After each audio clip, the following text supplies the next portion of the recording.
땅을 파헤치는 포크레인 아래에서 하얀 뼈가 드러났습니다. 비닐에 꽁꽁 쌓인 채로요. 서울 도심 한복판에서 발견된 이 유골은 7년 동안 누구도 찾지 못했던 사람이었습니다. 그는 왜 이곳에 묻혀야 했을까요? 누가 그를 이렇게 숨겼을까요? 그리고 재개발이라는 이름 아래 사라질 뻔했던 이 진실은 과연 무엇이었을까요? 지금부터 땅속에 묻혔던 시간을 파헤쳐 보겠습니다. 서울 외곽의 한 재개발 구역이었습니다.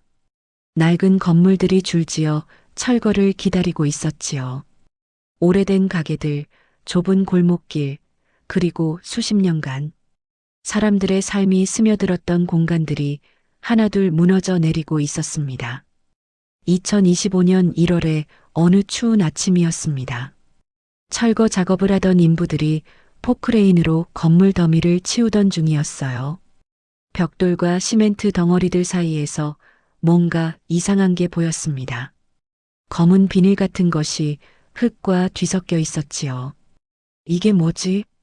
작업 반장이 작업을 멈추고 가까이 다가갔습니다. 비닐을 조심스럽게 들춰내는 순간 그의 얼굴이 창백하게 변했어요. 하얗게 바랜 뼈가 드러났기 때문입니다. 사람의 두개골이었습니다. 즉시 경찰이 출동했습니다. 현장을 책임진 사람은 서울지방경찰청 강력팀의 이정우 형사였어요. 40 초반의 정우는 15년 경력의 베테랑이었습니다. 그는 현장에 도착하자마자 주변을 꼼꼼히 살폈지요. 유해는 검은 비닐로 여러 겹 감싸여 있었습니다. 그 위를 벽돌과 콘크리트 파편들이 덮고 있었어요. 정우의 경험으로 봤을 때 이건 단순한 사고가 아니었습니다. 누군가 의도적으로 시신을 숨긴 것이었지요. 감식반 불러주세요. 주변 5m는 완전 통제하고요. 정우는 차분하지만 단호하게 지시했습니다. 그의 눈은 현장 구석구석을 스캔하듯 살피고 있었어요. 유골이 발견된 위치, 주변의 건물 배치, 그리고 이 지역의 역사까지 머릿속으로 정리하고 있었습니다. 감식팀이 도착해 유골을 조심스럽게 수습했습니다. 그리고 며칠 후 국립과학수사연구원에서 감정 결과가 나왔어요. 피해자는 남성이었습니다. 사망 당시 나이는 40대 중반으로 추정됐지요. 가장 중요한 건 사인이었습니다. 두개골에서 명확한 골절 흔적이 발견됐어요. 둔기로 뒤통수를 강하게 가격당한 것이었습니다. 타살이군요. 정우는 감정서를 꼼꼼히 읽으며 중얼거렸습니다. 자연사나 사고사가 아니었어요.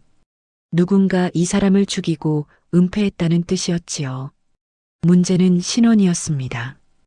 유골이 된 지 오래되어 얼굴 복원도 쉽지 않았어요.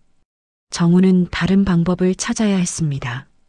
그는 곧바로 과거 실종 기록 데이터베이스를 뒤지기 시작했지요. 재개발 구역이라는 점이 힌트였습니다. 이 지역의 재개발은 8년 전부터 추진됐었어요. 그렇다면 유골의 주인도 그 시기에 사라진 사람일 가능성이 높았지요. 정우는 7년에서 10년 전 사이의 실종 신고를 집중적으로 검토했습니다. 성별, 나이, 그리고 이 지역과의 연관성을 기준으로 걸러냈어요. 그러던 중 한 사건이 눈에 들어왔습니다.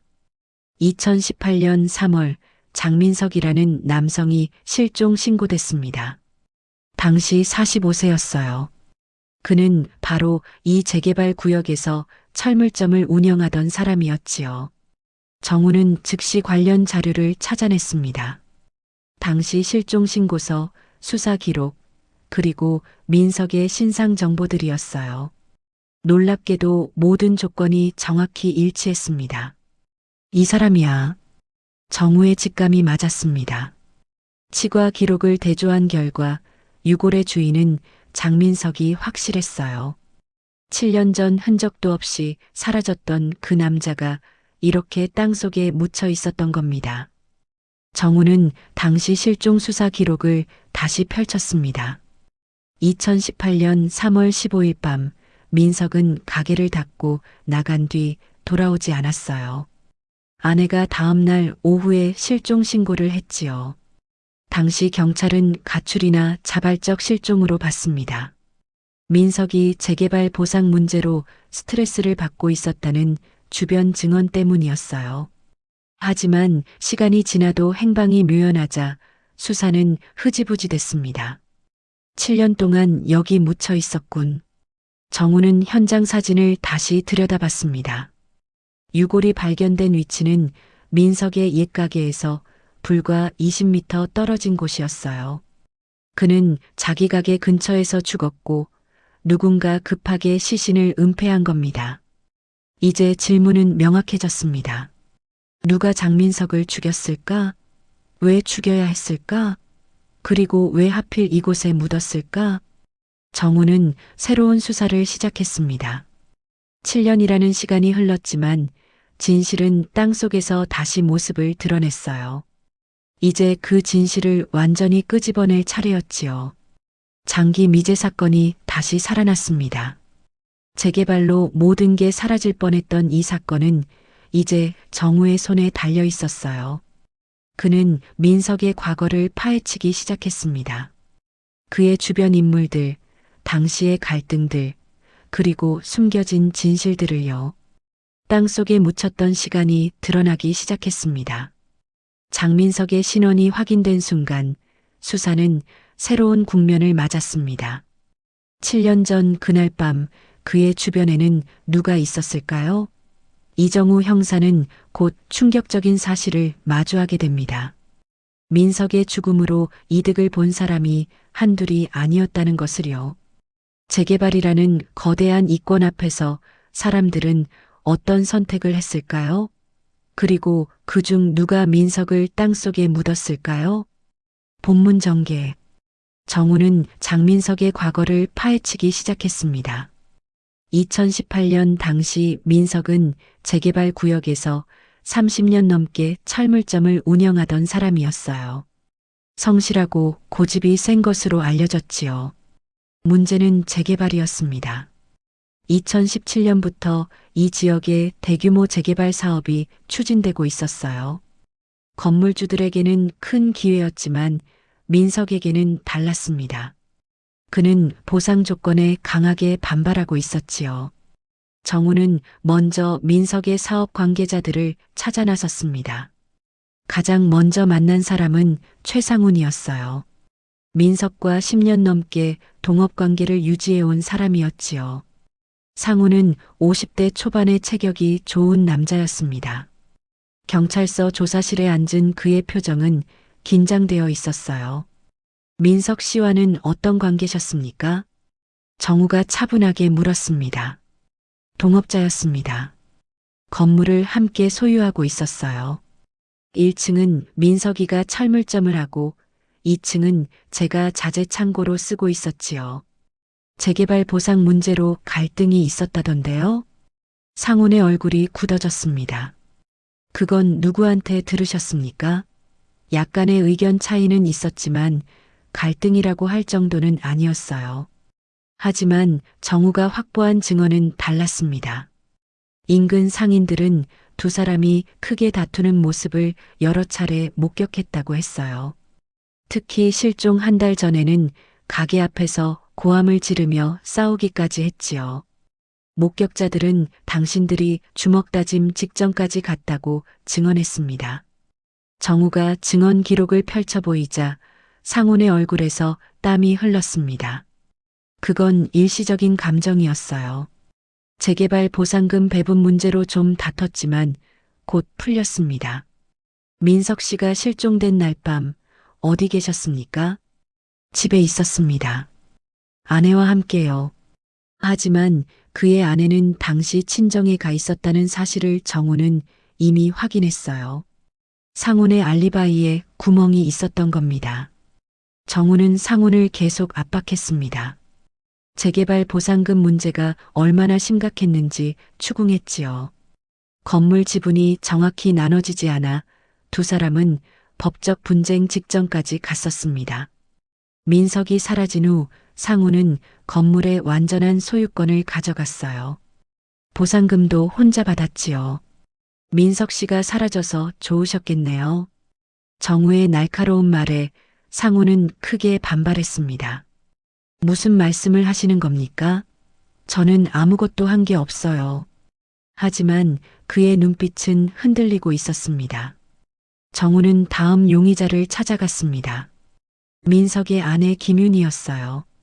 현재 42세인 그녀는 재혼해서 다른 구역에 살고 있었지요. 윤희는 깔끔한 차림으로 정우를 맞았습니다. 하지만 그녀의 태도는 어딘가 방어적이었어요. 남편 유골이 발견됐다는 소식 들으셨지요? 네, 충격이었습니다. 7년 만에 이런 식으로 소식을 듣게 될 줄은 몰랐어요. 실종 당시 상황을 다시 말씀해 주시겠습니까? 윤희는 7년 전의 이야기를 꺼냈습니다. 민석이 가게 문을 닫고 나간 뒤 돌아오지 않았다는 것이었어요. 처음에는 술을 마시러 간 줄 알았는데 다음 날까지 연락이 없어 신고했다고 했지요. 남편과 사이는 어땠습니까? 평범했어요. 특별한 문제는 없었습니다. 하지만 정우가 파악한 사실은 달랐습니다. 윤희는 민석이 실종되기 석 달 전부터 다른 남자를 만나고 있었어요. 지금의 재혼 상대였지요. 실종 직후 재개발 협의에 빠르게 응하셨더군요. 생활을 해야 했으니까요. 남편이 돌아올 것 같지 않았고요. 2년 만에 재혼하셨지요. 빠르지 않았습니까? 윤희의 표정이 경직됐습니다. 제 삶을 살아야 했어요. 그게 잘못인가요? 정우는 더 결정적인 증거를 꺼냈습니다. 통신사 기록이었어요. 실종 당일 밤 10시에서 11시 사이 당신의 휴대전화가 민석 씨 가게 인근에서 포착됐습니다. 집에 있었다고 하셨는데 어떻게 된 겁니까? 윤희의 얼굴이 창백해졌습니다. 그건 잘못된 거예요. 저는 집에 있었어요. 기지국 기록은 거짓말을 하지 않습니다. 아마 폰을 누가 가져갔거나 오류일 겁니다. 저는 정말 집에 있었어요. 그녀의 목소리가 떨리기 시작했습니다. 정우는 그녀가 뭔가 숨기고 있다고 확신했어요. 세 번째 용의자는 당시 재개발 추진위원장이었던 박종만이었습니다. 현재 60대 초반인 그는 여전히 이 지역에 영향력을 행사하고 있었지요. 종만은 여유로운 태도로 정우를 맞았습니다. 민석 씨를 아셨지요? 물론입니다. 우리 구역 상인이었으니까요. 안타까운 일이었어요. 재개발 문제로 민석 씨와 자주 충돌하셨다던데요? 종만은 웃으며 대답했습니다. 충돌이라니요. 그분이 조건에 동의하지 않으셨을 뿐입니다. 저는 주민들을 설득하는 게 일이었으니까요. 하지만 기록에는 달랐습니다. 민석은 재개발 조건이 불공정하다며 여러 차례 문제를 제기했어요. 추진위원회 회의에서 종만과 격렬하게 대립했지요. 민석 씨가 사라진 후 재개발이 급물살을 탔던데요. 그건 우연입니다. 다른 주민들이 동의해준 덕분이지요. 민석 씨가 마지막 반대자였습니다. 그가 사라지자 모든 게 술술 풀렸어요. 종만의 표정이 굳어졌습니다. 무슨 말씀을 하시려는 겁니까? 설마 제가 뭘 했다는 건 아니겠지요? 정우는 침묵으로 답했습니다. 그 침묵이 더 강한 압박이었어요. 수사는 점점 복잡해졌습니다. 세 명의 용의자 모두 명확한 동기를 가지고 있었어요. 최상우는 건물과 보상금을, 김윤희는 새로운 삶을, 박종만은 재개발 사업의 성공을 원했지요. 더 놀라운 건 세 사람 모두 실종 당일 밤에 현장 근처에 있었다는 정황이 포착됐다는 점이었습니다. 상훈의 차량이 새벽 1시에 근처를 지나갔고 윤희의 휴대전화가 현장 인근에서 잡혔으며 종만은 그날 밤 늦게까지 사무실에 있었다고 주변인들이 증언했어요. 하지만 결정적 증거는 없었습니다. 7년이라는 시간이 많은 것을 지워버렸지요. CCTV 기록은 이미 삭제됐고 목격자들의 기억도 흐릿했습니다. 정우는 수사팀과 회의를 열었습니다. 3명 모두 의심스럽지만 누구도 확신할 수 없습니다. 팀원 중 하나가 말했어요. 단독 범행일까요? 아니면 공모일까요? 정우는 고개를 저었습니다. 아직 모릅니다. 하지만 분명한 건 이들 중 누군가가 거짓말을 하고 있다는 겁니다. 수사는 교착 상태에 빠졌습니다. 용의자는 있지만 증거가 없었어요. 시간은 흘러갔고 진실은 여전히 안개 속에 있었지요. 정우는 현장으로 다시 돌아갔습니다. 답은 언제나 현장에 있다는 걸 그는 알고 있었어요. 땅속에 묻혔던 민석의 몸은 발견됐지만 진실은 여전히 땅속 어딘가에 숨어 있었습니다. 그는 포기하지 않았습니다. 반드시 찾아낼 것이었지요. 수사는 막다른 골목에 다다른 것처럼 보였습니다. 3명의 용의자, 3개의 거짓말, 하지만 단 하나의 증거도 없었지요. 이정우 형사는 다시 원점으로 돌아가기로 결심합니다. 답은 언제나 현장에 있다는 오랜 믿음을 따라서요. 그리고 그곳에서 그는 7년 동안 땅속에 묻혀있던 진실의 조각을 발견하게 됩니다. 하나의 도구가 모든 것을 바꿔놓을 것이었습니다. 본문 전개. 정우는 새벽같이 일어나 다시 현장으로 향했습니다. 수사팀은 교착 상태를 걱정하고 있었지만 그는 포기할 수 없었어요. 장민석이 발견된 그 자리에 반드시 뭔가 남아있을 거라는 확신이 있었지요. 철거된 건물터는 텅 비어 있었습니다. 아침 안개가 폐허를 감싸고 있었어요. 정우는 유골이 발견됐던 정확한 위치로 걸어갔지요. 그는 무릎을 꿇고 앉았습니다. 손으로 흙을 만지며 주변을 살폈어요. 이곳은 민석의 철물점에서 불과 20m 떨어진 곳이었습니다. 건물 뒤편이었지요.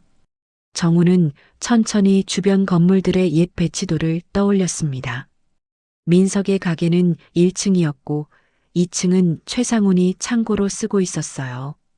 그리고 바로 이 뒤편에 별도의 창고 건물이 하나 더 있었지요. 창고였어. 정우는 중얼거렸습니다. 7년 전 이곳은 상훈의 자재 창고였던 겁니다. 민석의 가게와는 담장 하나를 사이에 두고 있었지요. 그리고 유골이 발견된 위치는 정확히 그 창고 뒤편이었어요. 정우는 즉시 수사팀에 연락했습니다. 창고 털을 다시 파야 합니다. 더 깊이요. 형사님, 이미 다 뒤진 곳 아닙니까? 아닙니다. 우리는 유골만 찾고 멈췄어요. 주변을 더 파야 합니다.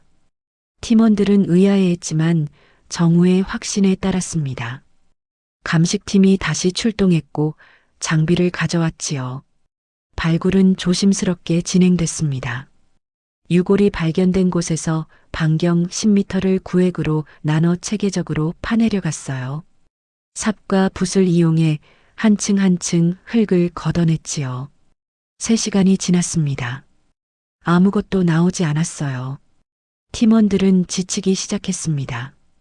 형사님, 여기는 아무것도 없는 것 같습니다. 계속하세요. 정우의 목소리는 단호했습니다. 그는 틀릴 수 없다고 믿었어요. 5시간째 감식 반원 하나가 소리쳤습니다. 여기요. 뭔가 있습니다. 모두가 그쪽으로 달려갔습니다. 정우도 빠르게 다가갔지요. 흙 속에서 무언가 단단한 것이 드러나고 있었어요. 조심스럽게 붓으로 흙을 털어냈습니다. 나무 손잡이가 보였어요. 그리고 녹슨 쇠머리가 나타났지요. 망치입니다. 감식 반원이 말했습니다. 정우는 숨을 죽였습니다. 낡은 망치였어요. 손잡이는 오래되어 색이 바랬지만 형태는 뚜렷했지요. 쇠머리에는 녹이 슬어 있었지만 뭔가 검은 얼룩이 남아 있었습니다. 즉시 회수하세요. 조심스럽게요. 망치는 증거 봉투에 담겼습니다. 정우는 그것을 바라보며 확신했어요. 이것이 흉기라고요. 국과수로 급송됐습니다. 정우는 결과를 기다리는 동안 잠을 이루지 못했어요. 이틀이 지났지요. 마침내 감정 결과가 나왔습니다. 정우는 보고서를 받아들었어요. 손이 떨렸습니다. 망치 손잡이에서 혈흔 반응이 나왔습니다. DNA를 추출해 분석한 결과 장민석의 것과 일치했어요. 쇠머리의 모양도 민석의 두개골 손상 부위와 정확히 맞아떨어졌지요. 이거야. 정우는 주먹을 쥐었습니다. 결정적 물증이었어요. 이 망치가 민석을 죽인 흉기였던 겁니다. 하지만 문제가 있었습니다. 7년이 지난 망치에서 지문을 찾을 수는 없었어요. 녹과 세월이 모든 걸 지워버렸지요. 그래도 정우는 희망을 놓지 않았습니다. 그는 당시 상황을 재구성하기 시작했습니다. 망치가 발견된 위치, 창고의 구조, 그리고 상훈과의 연결고리를요. 정우는 다시 최상훈을 불러들였습니다. 이번에는 증거를 들고 있었지요. 상훈은 경찰서에 들어서면서부터 불안한 기색을 보였습니다. 조사실에 앉은 그의 얼굴에는 땀이 맺혀 있었어요. 정우는 말없이 사진 한 장을 그의 앞에 내밀었습니다. 망치 사진이었어요. 상훈의 얼굴이 하얗게 질렸습니다. 이게 뭔지 아십니까? 정우가 차분히 물었습니다. 망치 아닙니까? 상훈의 목소리가 갈라졌습니다. 당신 창고 뒤에서 나온 겁니다. 장민석 씨의 혈흔이 묻어 있었어요. 저는 모릅니다. 그게 제 거라는 증거가 있습니까? 정우는 또 다른 서류를 꺼냈습니다. 이 망치는 특수 제작된 겁니다. 손잡이에 각인이 있었어요. 2010년에 당신이 자재상에서 구입한 맞춤형 망치입니다. 영수증도 찾았습니다. 상우는 말을 잃었습니다. 그의 손이 떨리기 시작했지요. 정우는 계속 압박했습니다. 7년 전 3월 15일 밤 무슨 일이 있었습니까? 아무 일도 없었습니다. 거짓말입니다. 민석 씨가 당신 창고로 찾아왔지요. 재개발 보상 문제로 다투러 왔을 겁니다. 상우는 고개를 저었습니다. 하지만 그의 눈빛은 흔들리고 있었어요. 우리는 당신 차량의 이동 기록도 확보했습니다. 그날 밤 새벽 1시에 폐기물 처리장을 다녀왔더군요. 무엇을 버리러 간 겁니까? 쓰레기를 버렸습니다. 새벽 1시에요? 그것도 민석 씨가 실종된 바로 그날 밤에요? 상우는 대답하지 못했습니다. 정우는 멈추지 않았지요. 민석 씨가 당신을 찾아왔습니다. 보상금 문제로 화가 나 있었겠지요. 당신들은 다퉜고 상황이 격해졌습니다. 그리고 망치를 집어들었어요. 아닙니다. 상훈이 소리쳤습니다. 그럼 설명해 보세요. 당신 망치에 왜 민석 씨의 피가 묻어 있습니까? 당신 창고 뒤에 왜 민석 씨가 묻혀 있었습니까? 침묵이 흘렀습니다. 길고 무거운 침묵이었어요. 상우는 두 손으로 얼굴을 감쌌습니다. 그의 어깨가 떨렸지요. 정우는 기다렸습니다. 그는 알고 있었어요. 진실이 곧 쏟아져 나올 거라는 걸요. 한참이 지나 상훈이 손을 내렸습니다. 그의 눈은 충혈되어 있었어요. 사고였습니다. 그가 떨리는 목소리로 말했습니다. 민석이가 그날 밤 찾아왔어요. 술에 취해 있었지요. 보상금 문제로 소리를 지르기 시작했습니다. 저를 사기꾼이라고 했어요. 정우는 조용히 들었습니다. 저도 화가 났습니다. 10년 넘게 같이 일했는데 그런 말을 하다니요. 우리는 창고에서 밀고 당기며 싸웠어요. 그러다 민석이가 저를 밀쳤고 저는 비틀거렸습니다. 상우는 잠시 말을 멈췄습니다. 숨을 크게 들이마셨지요. 작업대 위에 망치가 있었어요. 저는 본능적으로 그걸 집어들었습니다. 그냥 위협하려고요. 하지만 민석이가 또 저를 밀었고 저는 균형을 잃었습니다. 그 순간 제 손이 움직였어요. 그의 목소리가 깨졌습니다.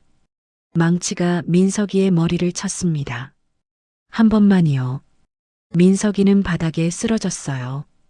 피가 너무 많이 났습니다. 정우는 녹음기가 돌아가고 있는지 확인했습니다. 그래서 시신을 묻었습니까? 두려웠어요. 제 인생이 끝나는 것 같았어요. 민석이는 이미 죽어 있었고 저는 살인자가 되는 겁니다. 그래서 밤새 구덩이를 팠어요. 창고 뒤편에요. 왜 망치를 같이 묻었습니까? 없애야 했으니까요. 다 묻고 나서 망치도 같이 묻었습니다. 깊숙이요. 상우는 고개를 떨구었습니다. 매일 악몽을 꿨습니다. 7년 동안 단 하루도 편하게 잔 적이 없어요. 정우는 숨을 내쉬었습니다. 마침내 진실이 드러난 것이었지요. 증거는 완벽했습니다. 자백과 물증이 모두 있었어요. 상우는 곧 구속됐습니다. 정우는 혼자 현장에 다시 섰습니다.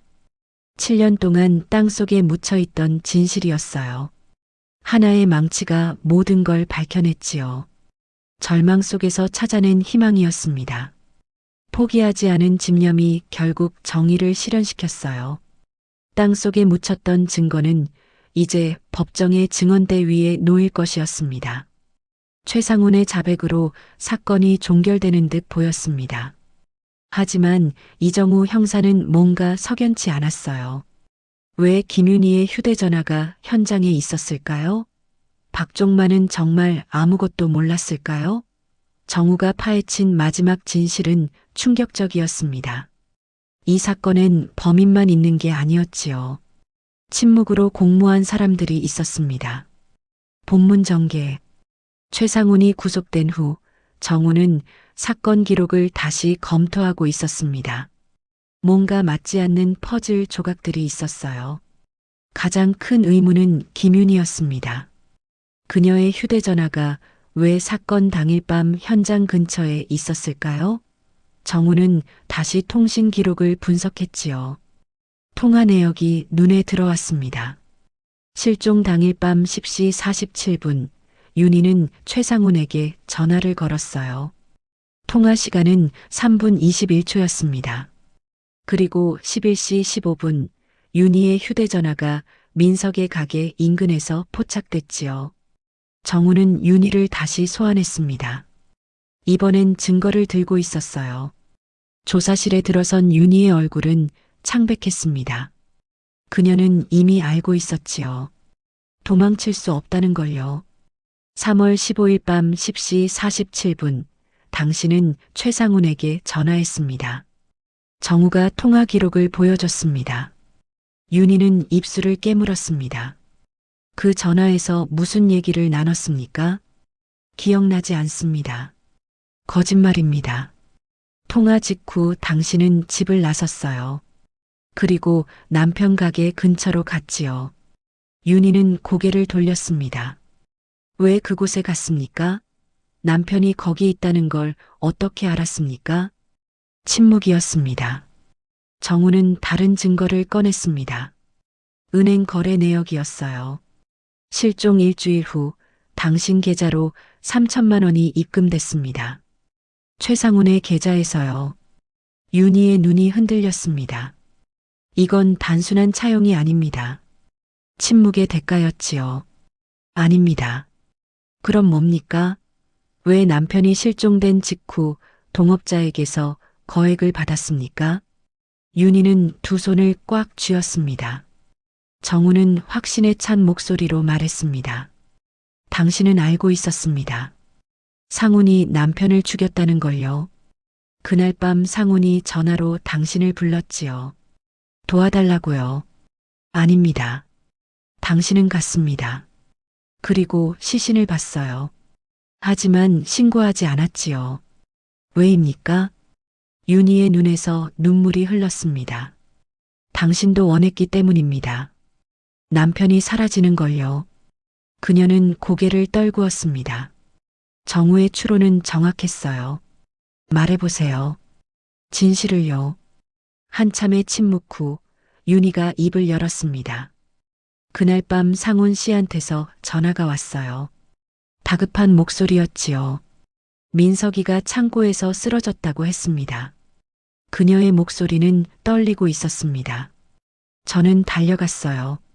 민석이는 이미 죽어 있었습니다. 상훈 씨는 울고 있었어요. 사고였다고 했지요. 그래서요? 상훈 씨가 애원했습니다. 경찰에 신고하면 자기 인생이 끝난다고요. 저에게도 기회를 주겠다고 했어요. 기회요? 재개발 보상금이요. 민석이가 살아있으면 절대 동의하지 않았을 겁니다. 하지만 민석이가 없으면 제가 받을 수 있었어요. 정우는 한숨을 쉬었습니다. 그래서 침묵했군요. 저도 새 삶을 원했어요. 민석이는 고집쟁이였고 저는 지쳐 있었습니다. 그때 다른 사람을 이미 만나고 있었어요. 그래서 남편의 죽음을 묵인했습니까? 윤희는 대답하지 못했습니다. 정우는 다음 인물로 넘어갔습니다. 박종만이었어요. 종만을 다시 소환했을 때 그는 여전히 여유로워 보였습니다. 하지만 그것도 잠시였지요. 최상훈과 김윤희의 진술을 확보했습니다. 정우가 말했습니다. 당신도 알고 있었지요? 장민석이 어떻게 됐는지요? 종만의 표정이 굳어졌습니다. 무슨 말씀입니까? 실종 3일 후 당신은 최상훈을 만났습니다. 호텔 커피숍에서요. 1시간 동안 무슨 얘기를 나눴습니까? 사업 얘기였습니다. 거짓말입니다. 그 자리에서 상훈은 당신에게 모든 걸 털어놨어요. 정우는 또 다른 증거를 내밀었습니다. 호텔 주차장 CCTV 사진이었어요. 이 사진을 보세요. 상훈이 차에서 내릴 때 당신이 그의 어깨를 잡고 있습니다. 위로하는 제스처지요. 무엇을 위로한 겁니까? 종만은 입을 다물었습니다. 상훈이 자백했습니다. 당신에게 사실을 말했고 당신은 묻으라고 조언했다고요. 증거가 있습니까? 상훈의 증언이 증거입니다. 그리고 당신의 행동도요. 민석 실종 직후 당신은 급하게 재개발 회의를 진행했지요. 마치 기다렸다는 듯이요. 종만의 얼굴에서 여유가 사라졌습니다. 당신은 민석이 죽었다는 걸 알고도 재개발을 밀어붙였습니다. 진실을 묻고 사업을 성공시켰지요. 저는 직접 손을 대지 않았습니다. 하지만 알고도 방조했습니다. 그것만으로도 충분합니다.